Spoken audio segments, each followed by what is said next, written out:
स्वागत है आपका हमारे खास कार्यक्रम में। हैदराबाद के छात्र रोहित वेमुला की मौत और जेएनयू में कथित राष्ट्र विरोधी नारेबाजी की गूंज इन दिनों संसद के दोनों सदनों में सुनाई दे रही है। हर नेता सरकार को घेर रहा है। वहीं मोदी सरकार के बचाव में सबसे आगे हैं मानव संसाधन विकास स्मृति ईरानी जी, जो पूरे विपक्ष से मोर्चा ले रहे हैं। स्मृति के ये तेवर सरकार की उस रणनीति की तरफ इशारा करते हैं जिसका असर मोदी सरकार 2017 में होने वाले उत्तर प्रदेश के इलेक्शन में देखना चाहती है। जाहिर है प्राइम मिनिस्टर स्मृति ईरानी के सहारे यूपी में अपना सियासी चेहरा तलाशने की कोशिश कर रहे हैं।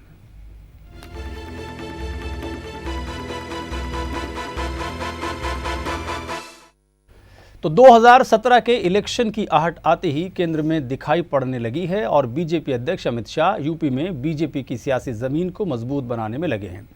उधर केंद्रीय मंत्री स्मृति ईरानी का राज्यसभा में बीएसपी चीफ मायावती से टकराव हो रहा है। 24 तारीख को जिस तरह स्मृति और मायावती के बीच बहस हुई, उससे ये पता चलता है कि ये बहस लंबी होगी और बीजेपी इसे उत्तर प्रदेश में सियासी मुद्दा बनाने वाली है। स्मृति का उत्तर प्रदेश में क्या कद बढ़ाने की कोशिश कर रहे हैं नरेंद्र मोदी। 2017 यूपी विधानसभा चुनाव के लिए बीजेपी एक नया दांव चलने की तैयारी में है। स्मृति ईरानी बीजेपी के लिए यूपी में तुरुप का इक्का साबित हो सकती है। पार्टी सूबे में स्मृति ईरानी को सीएम पद के उम्मीदवार के तौर पर प्रोजेक्ट कर सकती है। स्मृति ईरानी की खासियत यह है कि वो महिला वोटरों के साथ सीधा संवाद कायम कर सकती है। इसका अलग ही असर पड़ता है। स्मृति ईरानी यूपी के जाति समीकरण में कहीं फिट नहीं बैठती। ना स्वर्ण नाराज होंगे, ना ओबीसी और ना ही दलित। वहीं सबसे बड़ी बात यह है कि स्मृति ईरानी को नरेंद्र मोदी का पूरा भरोसा और सपोर्ट हासिल है। अमेठी लोकसभा चुनाव के दौरान रैली में मोदी ने स्मृति ईरानी को अपनी बहन बताया था, तो बहन मायावती के मुकाबले बहन स्मृति का जुमला चल सकता है। अगर मोदी स्मृति ईरानी का नाम आगे बढ़ाएंगे तो प्रदेश के बड़े कद वाले नेता आसानी से खामोश हो जाएंगे। वहीं अध्यक्ष पद की जिम्मेदारी किसी दलित या पिछड़े नेता को दी जा सकती है।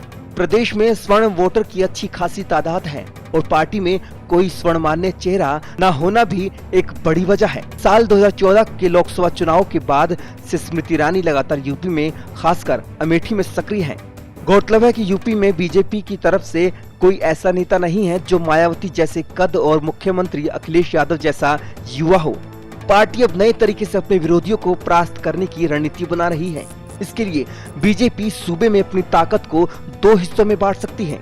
वहीं जानकारों की माने तो यूपी में बीजेपी की रेस में महंत आदित्यनाथ, संगीत सोम, उमा भारती और वरुण गांधी के नाम शामिल हैं।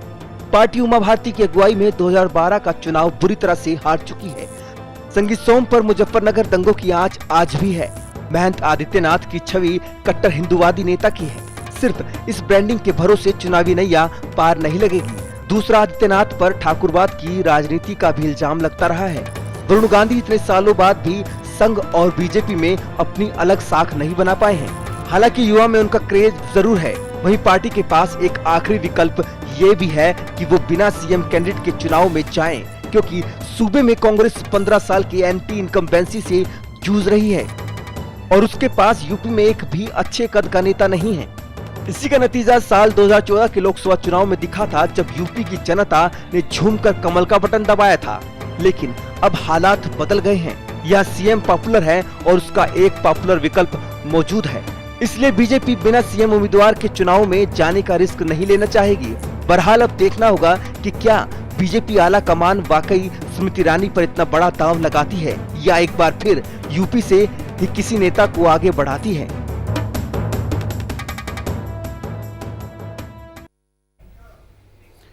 हमारे साथ हैं 3 खास मेहमान। स्वाति सचदेवा साहिबा हैं, आप आम आदमी पार्टी को रिप्रेजेंट करती हैं। पूनम पाराशर झा हैं, आप भारतीय जनता पार्टी की नेता हैं। बहुत शुक्रिया आप दोनों का। और जेपी अग्रवाल साहब हैं, सीनियर कांग्रेस लीडर हैं और इस समय हमारे साथ ओबी वैन से जुड़े हैं। बहुत शुक्रिया आपका अग्रवाल साहब वक्त निकालने के लिए, और आप दोनों का भी। मैं बातचीत की शुरुआत पूनम जी आपसे करूँगा। क्या आपको ऐसा लगता है कि बीजेपी में अंदर खाने ये बात चल रही है कि स्मृति जी उत्तर प्रदेश के विधानसभा चुनाव में पार्टी का मुख्य चेहरा अर्थात मुख्यमंत्री पद का चेहरा होंगे? देखिए, ये हमारे पार्लियामेंट्री बोर्ड तय करता है, ये हमारा शीर्ष नेतृत्व तय करता है कि किस प्रदेश में कौन नेता को अगुवाई करने का अवसर दे, किसको क्या जिम्मेदारी दी जाएगी, ये हमारा पार्टी का शीर्ष नेतृत्व तय करेगा। और जहाँ तक ये प्रश्न है स्मृति ईरानी जी का, तो मैं इतना कहना चाहूंगी कि स्मृति ईरानी जी एक सशक्त महिला है, एक सक्षम महिला है, और ये आपके मन में ये विचार आया तो हो सकता है ये अच्छा विचार है। मतलब ये सब संभव है? नहीं, देखिए मैंने कहा कि ये तो तय पार्लियामेंट्री बोर्ड ही करेगा ना। अंतिम निर्णय पर मोहर जो है पार्लियामेंट्री बोर्ड की ही लगने वाली है।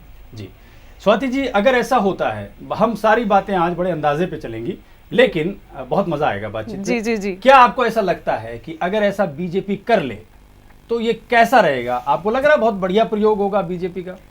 बीजेपी प्रयोग पिछले कुछ समय से कर रही है। उन्होंने किरण बेदी जी के साथ भी दिल्ली में एक बहुत ही सफलतम प्रयोग किया था, जिसे आने वाली सदियां और इतिहास याद रखेंगे कि बीजेपी किस तरीके से 3 सीटों पर सिमट कर रह गई।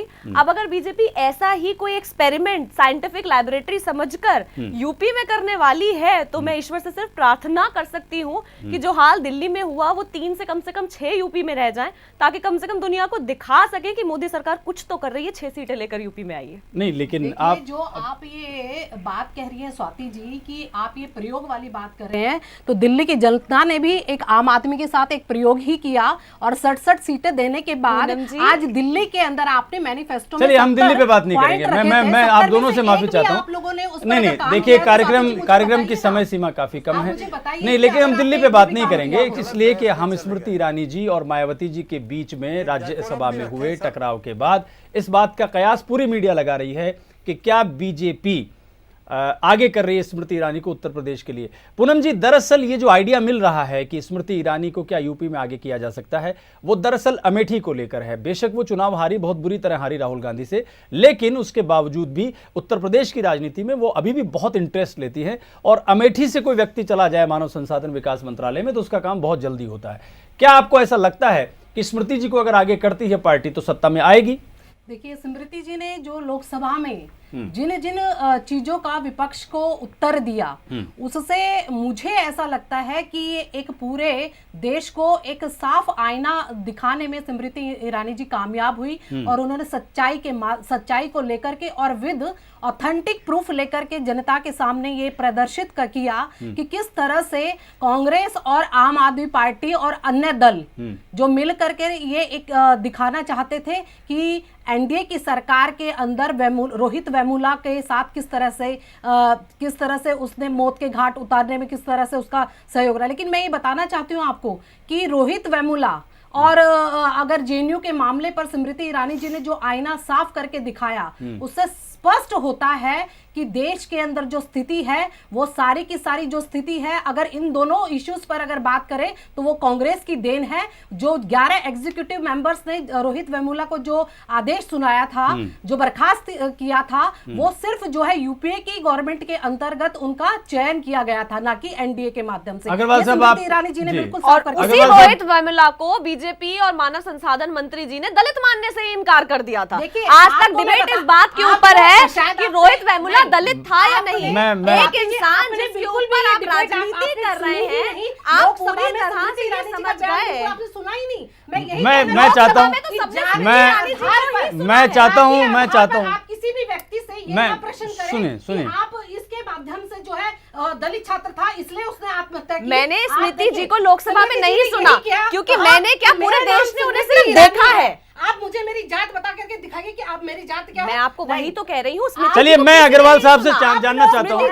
चलिए अग्रवाल साहब, क्या आपको क्या लगता है, अगर भारतीय जनता पार्टी एक राजनीतिक प्रयोग करते हैं स्मृति ईरानी को अपना मुख्यमंत्री पद का चेहरा बनाने का, यह प्रयोग कैसा रहेगा?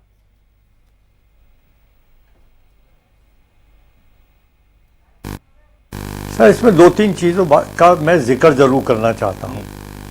देखिए, जब भी आप प्रदेश के बाहर से किसी व्यक्ति को लाकर प्रदेश में ले जाते हैं किसी में भी, तो उसमें बड़ा जबरदस्त रिवोल्ट होता है। क्योंकि अगर आप ये समझते हैं कि हमने किसी को प्रोजेक्ट कर दिया, जो आदमी वहां का घुला मिला व्यक्ति नहीं है, बुनियादी तौर पर उसने वहां के लोगों के साथ कभी कोई संबंध नहीं बनाए, को उत्तर प्रदेश को छोटा प्रदेश नहीं है, और वहां पर बहुत सारे बीजेपी के कद्दावर नेता रहे हैं, बीजेपी की सरकारें भी बनी हैं, लोकसभा के चुनाव भी कई बार अच्छे कई बार बुरे लड़े गए हैं। तो जो आपने सही तौर पे कहा कि जो इन्होंने खराब एक्सपेरिमेंट करा, दिल्ली में, वही हाल बीजेपी का यूपी में होने वाला है। मैं इसको एक नजरिए से और देखना चाहता हूं। कोई स्मृति ईरानी के लिए कोई बहुत बड़ा अट्रैक्शन नहीं है। चाहे दिल्ली में वो चुनाव लड़ी हो, जब भी आपने देखा, उसके बाद यूपी में लड़ी, जब भी आपने देखा, कोई बहुत बड़ी मांग उनकी नहीं है। अब मुझे एक और लगता है, बीजेपी एक और दूसरे स्तर पर काम कर रही है। इन्होंने जो भारतीय जनता पार्टी के कैडर बेस्ड लीडर हैं, जिन्होंने 20-20, 30-30, 40-40 साल पार्टी के लिए काम करा है, उनको दरकिरार करने की एक बहुत जबरदस्त साजिश है। जो आज के रिजीम में जो लोग भी ऊपर बैठे हैं, फैसला लेने वाले हैं, वो इस पे काम कर रहे हैं। आप ये होता है, कई बार तो बड़े नेताओं के साथ आप रहते हो, आपका कद भी बड़ा लगता है, लेकिन कुछ लोगों की सोच होती है कि अपने से बहुत छोटे लोगों को रखो ताकि मेरा कद बड़ा रहे। मुझे लगता है आज भारतीय जनता पार्टी जिस स्तर पे काम कर रही है, वो ये स्तर है कि लोकल लीडर्स में डिससेटिस्फैक्शन हो। दिल्ली में आपने देखा, मैंने बहुत नजदीक से देखा दिल्ली में, जैसे ही किरण बेदी को अनाउंस करा इन्होंने, हर्षवर्धन जी का हर्ष गायब हो गया, शांति से बिल्कुल घर बैठ गया। चलिए मैं एक ब्रेक लेता हूं इस समय। अग्रवाल साहब और बाकी आपके आप तीनों लोगों से मेरा सवाल होगा कि आपने बहुत महत्वपूर्ण बात कही अग्रवाल साहब, कि क्या छोटे कद के नेताओं को आगे बढ़ाने की परंपरा बीजेपी में है। मनोहर लाल खट्टर को जब कोई नहीं जानता था, बीजेपी ने उनको सीएम बनाया। इसी तरह का प्रयोग झारखंड में किया गया। क्या उसी की तैयारी दिल्ली में भी यही कोशिश हो रही थी? और अगर यही कोशिश बीजेपी अटेम्प्ट करती है यूपी में, तो उसके क्या परिणाम होंगे? ब्रेक के बाद।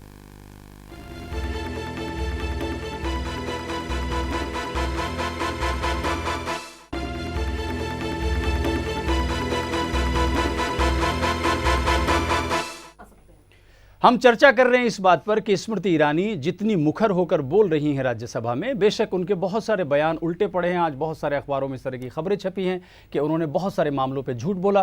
ट्विटर में भी आज ये हैशटैग ट्रेंड कर रहा है कि स्मृति ईरानी लायर है। ये हम नहीं कह रहे, ट्विटर में ट्रेंड कर रहा है। बहुत सारे ऐसे हैशटैग हैं जो आज ट्रेंड कर रहे हैं टॉप 10 में। हम बहुत सारे अखबारों ने भी आज फ्रंट पेज पे इस खबर को छापा है। उसके बावजूद भी उनकी मुखरता को भारतीय जनता पार्टी में पसंद किया जा रहा है और ये माना जा रहा है कि क्या उत्तर प्रदेश में वो पार्टी का मुख्यमंत्री पद का चेहरा हो सकती हैं। पूनम जी, बहुत वाजिब प्रश्न जेपी अग्रवाल साहब ने यहां उठाया है कि जो नेता जिनका कद छोटा है या मुख्यमंत्री बनने से पहले जिन्हें कोई नहीं जानता था, माननीय नरेंद्र मोदी जी ने उनको इसलिए आगे बढ़ाया क्योंकि वो अपने से बड़े किसी कद को नहीं देख सकते। रघुवर दास जी के झारखंड भारतीय जनता पार्टी में मुख्यमंत्री बनने से पहले बहुत ज़्यादा कोई नहीं जानते थे। इसी तरह मनोहर लाल खट्टर जी को बहुत सारे लोग हरियाणा में नहीं जानते थे। ये प्रयोग वो दिल्ली में भी करना चाह रहे थे, जो फेल हो गया। आपको लगता है स्मृति जी भी उसी क्रम की एक नेता हैं, इसलिए उनके साथ एक और प्रयोग करना चाह रहे हैं माननीय मोदी जी और अमित शाह? देखिए उस्मानी जी, आप बार बार इस बात को लेकर के आ रहे हैं कि प्रयोग करना चाह रहे थे। प्रयोग मैं आपको जानकारी के लिए बताना चाहती हूँ कि आप किसी को भी बड़ा और छोटा नेता अपने चैनल के माध्यम से नहीं बता सकते, क्योंकि जो कार्यकर्ता आप नहीं, वो 2 चुनाव हार चुके ना लोकसभा के। बात चुनाव हारने और जीतने, 2009 में हारी, 2014 में हारी, तो अच्छा बड़ा कैसे होते हैं? बड़ा कैसे होते हैं?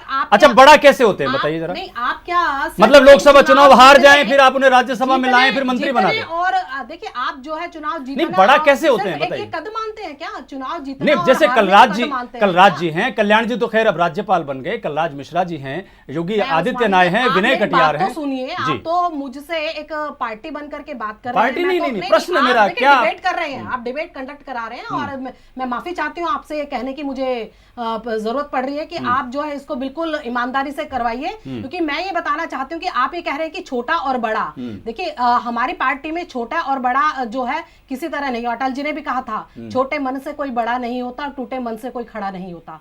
इसलिए मैं आपको बताना चाहती हूँ, स्मृति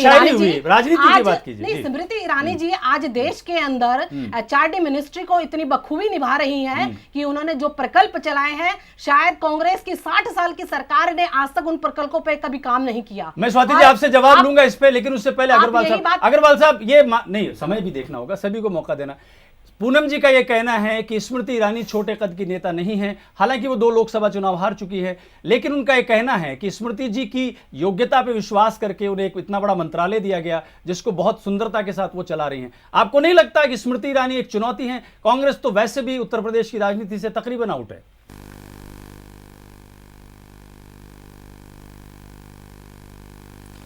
सर, कोई चुनौती नहीं होता राजनीति में, समय बदलता रहता है। अच्छा। नंबर 2, जो स्मृति ईरानी के बारे में मैं सीधे तौर पर जाति तौर पर किसी के लिए बोलने का आदी कभी नहीं रहा, लेकिन माफ करना कि एचआरडी मिनिस्टर के लायक उनकी क्वालिफिकेशन नहीं थी। नंबर 3, जब आप यूपी की बात करते हैं तो जो अभी मैंने पूनम जी को सुना कि छोटा बड़ा लीडर नहीं होता, हर पार्टी में छोटे बड़े लीडर जरूर होते हैं। कुछ होते हैं बहुत एक्सपीरियंस होते हैं, कुछ नए होते हैं, कुछ और किसी स्तर के होते हैं। यूपी की पॉलिटिक्स के अंदर, जिसको मैंने बहुत ध्यान से और नजदीक से देखा है, तो मैं ये कह सकता हूं कि यूपी की पॉलिटिक्स में स्मृति ईरानी बहुत छोटी हैं अभी। अगर वहां कद्दावर नेताओं की कमी नहीं है बीजेपी की, और रिवोल्ट होता है जिस समय आप बाहर से लाकर किसी को किसी प्रदेश में प्रोजेक्ट करने की कोशिश करते हैं। मैं उसका एक उदाहरण आपके सामने रखना चाहता हूं।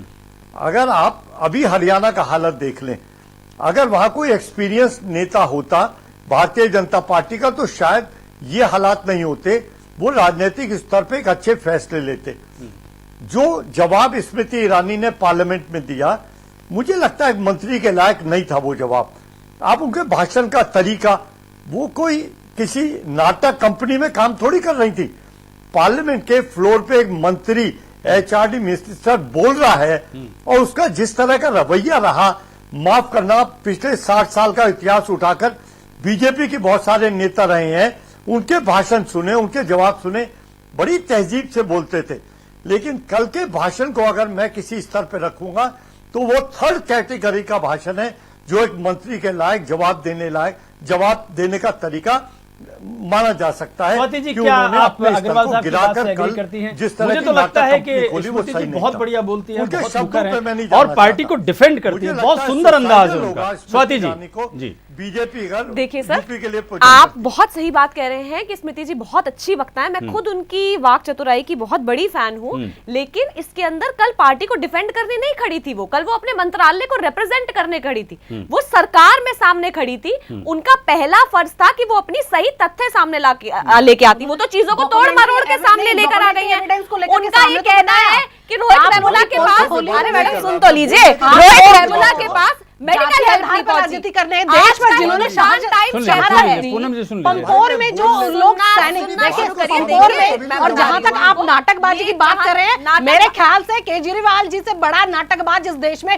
कोई नेता नहीं होगा आज भी, जिन्होंने आज दिल्ली के अंदर नाटक कर करके आज दिल्ली के लोगों के साथ धोखा किया है। में आपको बहुत धोखा केजरीवाल ने दिया, धोखा दिया दिल्ली की जनता लेकर आ गए। दिल्ली की जनता, मैं नहीं चाहता कि आप केजरीवाल पे उस पे बात करें, प्लीज। हमारा डिस्कशन हम बात करते हैं मानव संसाधन मंत्री की। माननीय शिक्षा मंत्री कल बहुत तेज हाथ हिलाकर जोर से चिल्ला कर बोल रही थी, शायद वो थोड़ा सा कंफ्यूज हो गई थी कि कल वो लोकसभा में खड़ी थी, ना कि बालाजी टेलीफिल्म्स के किसी सेट के ऊपर से जो भी तथ्य उन्होंने दिए वो तो सब उल जलूल थे। उनके अंदर चीजों को तोड़ मरोड़ कर लेकर सामने आना, नेशन की नई डेफिनेशन भाजपा लेकर सामने आई है। आज एंटी नेशनल वो इंसान नहीं है, दिक्कत है कि आप लोगों ने देश की जनता को गुमराह करने के लिए बातें करनी शुरू करी है। एक शब्द वो नहीं बोली आरएसएस के ऊपर, एक शब्द वो नहीं बोली ओपी शर्मा उनके एमएलए के ऊपर, एक शब्द वो नहीं बोली शर्मा के ऊपर। क्यों बोलेंगी? केजरीवाल जी जब देशद्रोह के नारे लगाने वाले लोगों के साथ जाकर के खड़े होते हैं,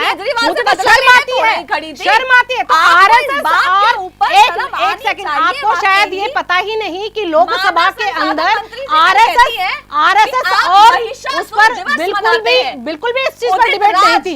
मंत्रालय को रिप्रेजेंट कर रही थी, तो मंत्रालय के अंदर वो अपनी देश के अंदर शिक्षा मंत्री के नाते वो अपने देश में जवाब दे रही थी।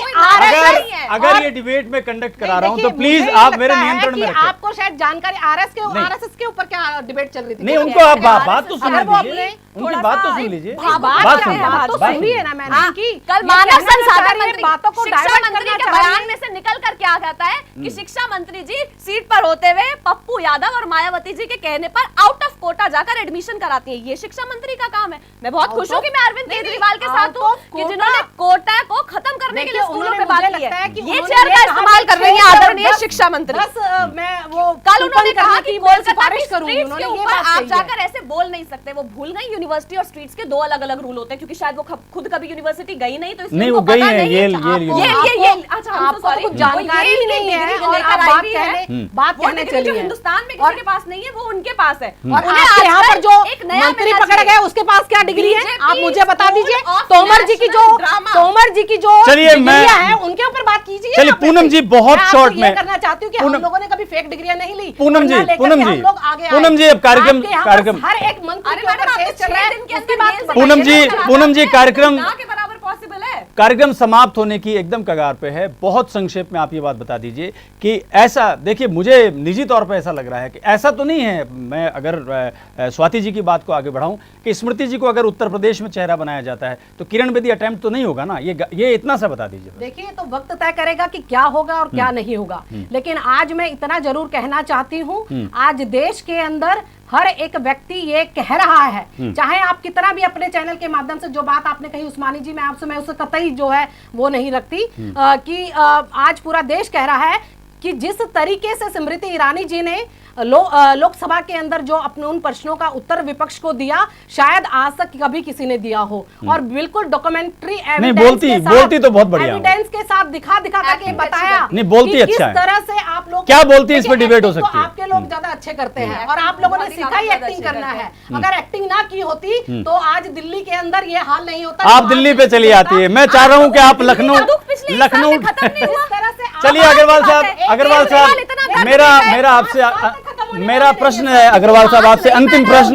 ये साल क्या केजरीवाल है, हर साल चूंकि केजरीवाल है। जी मैडम आखिरी प्रश्न, मैडम प्लीज आखिरी प्रश्न मेरा अग्रवाल साहब से। अग्रवाल साहब, अगर मान लेते हैं, देखिए तो पूरी डिबेट ही हमारी आज अंदाजे पे थी, मान लेते हैं स्मृति ईरानी जी को बीजेपी अपना चेहरा उत्तर प्रदेश में बनाती है, चूंकि अमेठी में उन्होंने राहुल गांधी के सामने चुनाव लड़ा था, आपको लगता है कि स्मृति जी इस कद की राजनेता हैं कि उसकी वजह से राहुल जी को भी अपना राजनीतिक कद बढ़ाने में मदद मिलेगी?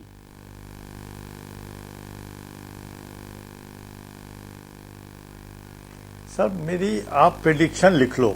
अगर स्मृति ईरानी को भारतीय जनता पार्टी अपना मुख्यमंत्री उम्मीदवार बनाती है तो 400 सीटों में 4 सीटें आएंगी बीजेपी की, क्योंकि वो कैडर बता रही में थी बड़ा स्वाति जी। जबरदस्त डिससेटिस्फेक्शन होगा, कोई नहीं जुड़ेगा, वहां के लोकल लीडर इसमें काम नहीं करेंगे और जो इनका स्ट्रक्चर है वो फेल हो जाएगा। जो हाल दिल्ली में हुआ है वही हाल वहां होने वाला है, और वही मुझे लगता है कि सुसाइडल करना, अगर किसी ने सोच लिया कि मुझे अपने गले में फांसी लगानी है तो लगानी है, इसका तो किसी का पास कोई इलाज नहीं है।